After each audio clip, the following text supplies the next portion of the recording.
Today, we're diving deep into the unexpected consequences of kindness. Kindness is often seen as a virtue, but did you know that it can have a dark side? In this video, we'll explore 8 ways how kindness can actually ruin your life. Let's get started. Number 1. The illusion of kindness. Our journey begins with understanding the illusion of kindness. Picture this. You're always going out of your way to help others, often at the cost of your well-being. You believe in the idea of selfless service, hoping that your good deeds will result in good karma. But what if this relentless pursuit of kindness is breeding resentment within you, unbeknownst to yourself? Stay tuned as we delve into the intricacies of this illusion. Take, for instance, Jane, a hardworking employee who constantly overlooks her own needs to assist her colleagues.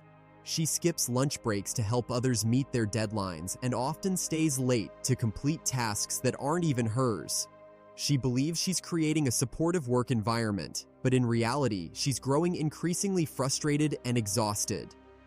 This example illustrates the illusion of kindness, where acts of selflessness can lead to negative emotional outcomes. So, is there a better way to balance kindness and self-care? Number 2. Overcommitting and neglecting. Self-care. Moving forward, we enter the realm of overcommitment and neglect of self-care, the second pitfall of uncontrolled kindness. Have you ever found yourself committing to multiple tasks out of sheer empathy, only to realize that your work and health are taking a hit? Consider David, a teacher who is always available for his students, even during his off hours. He thinks he's making a difference by being there for them. However, his professional growth is stagnating, and his sleep schedule is disrupted due to late-night student queries. The constant demand for his time and energy leaves him drained and irritable. This predicament David finds himself in is an example of how kindness, when not balanced with self-care, can lead to one's detriment. Number 3. Being taken advantage of. Now, let's venture into the third trap of excessive generosity.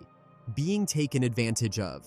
Picture this. You're always lending a hand, always saying yes, leading others to exploit your kindness. This isn't unusual, it's human nature. Some people may start to see your kindness as a weakness, something they can profit from. Take the case of Lucy, a friendly and helpful neighbor who is always ready to assist others. She babysits, helps with groceries, and even lends money when asked. However, some neighbors start to take her kindness for granted. They lean on her regularly for their needs without reciprocating or appreciating her efforts. Lucy starts to feel used, and the experience dampens her generous spirit. This scenario demonstrates the danger of being seen as a pushover due to excessive kindness. It's important to set boundaries and understand when someone is crossing the line. Number 4. Emotional exhaustion. As we continue, let's delve into the fourth pitfall of unchecked kindness. Emotional exhaustion. Imagine this. You're constantly giving your emotional energy, listening to others' troubles, offering comfort, and providing guidance. You're always there for others, but who is there for you when you're feeling down? You might begin to feel emotionally drained, with little energy left for your well-being. Consider the case of Sam, a psychologist who spends his days listening to his clients' problems and providing them with solutions. He's so invested in helping his clients that he often takes their emotional burdens upon himself. Over time, he finds himself feeling fatigued, burnt out, and emotionally depleted.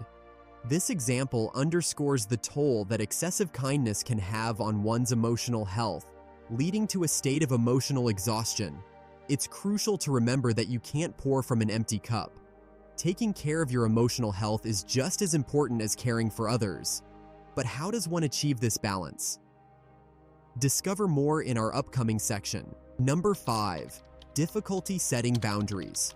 Our journey continues into the 5th challenge of unchecked kindness. Difficulty setting boundaries. Imagine you're always there for people, extending your kindness even when it's inconvenient or draining for you.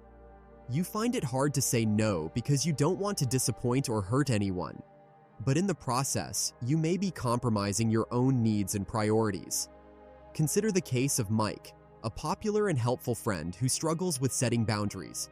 He always agrees to favors, invitations, and requests, no matter how much they interfere with his plans or exhaust him. His inability to set boundaries and his fear of saying no causes him to become overwhelmed and stressed. This situation highlights the importance of setting boundaries for your well-being. Being kind doesn't mean you have to be at everyone's beck and call. Learning to say no is not being unkind. It's respecting your own time, energy, and needs. Number 6. Lack of personal growth. As we journey further, let's explore the 6th obstacle of unmanaged kindness: a lack of personal growth. Imagine you're spending so much time and energy on others that you're missing out on opportunities for your development. You might be so caught up in helping others that you neglect to invest in your skills, hobbies, or dreams. Take the case of Emily, an enthusiastic volunteer at her local community center. She loves helping out and is always ready to take on more tasks. However, with her time consumed by volunteer work, she struggles to focus on her career growth and personal interests. She misses out on workshops, training sessions, and networking events that could boost her career. This example shows how excessive kindness can divert your focus from personal growth and self-improvement. Number 7. Ignoring personal needs and desires.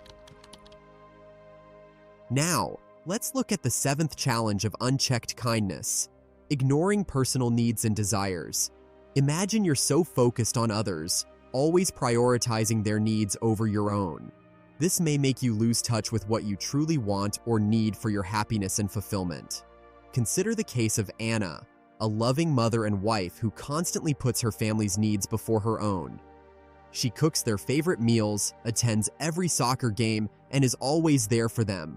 However, she rarely takes time for herself, possibly skipping her yoga classes or missing out on coffee with friends. In the long term, this disregard for her own needs and desires may lead to feelings of dissatisfaction and unfulfillment. This situation emphasizes the importance of not losing sight of your own needs and desires in your quest to be kind to others. Number 8. Reclaiming balance and self-care. We've now come to the 8th and final scene: reclaiming balance and self-care. Imagine you've recognized the pitfalls of unchecked kindness, and you're ready to start setting boundaries and taking care of your own needs. But how do you do this without feeling guilty or selfish? Let's consider the case of John, a school teacher who is always going above and beyond for his students. He realizes his constant acts of kindness have left him feeling drained and unfulfilled. John decides it's time to reclaim balance and self-care in his life. He starts by setting limits on his availability, saying no when necessary, and carving out time for activities he enjoys. He stops skipping his morning runs and makes time for reading in the evenings. He learns that by caring for himself, he can be an even better teacher for his students. This story illustrates that being kind to yourself is just as important as being kind to others. Self-care is not an act of selfishness, but a necessary component of a balanced lifestyle. Remember, you can't pour from an empty cup. Take care of yourself so you can continue to care for others. You now have the tools to balance kindness with self-care, and we hope your journey is filled with happiness and fulfillment. Kindness is indeed a beautiful trait, but it's essential to be aware of its potential pitfalls. Finding a balance between kindness and self-care is key. Remember, taking care of yourself allows you to be there for others more effectively. If you enjoyed this video, don't forget to like and subscribe to our channel for more thought-provoking content.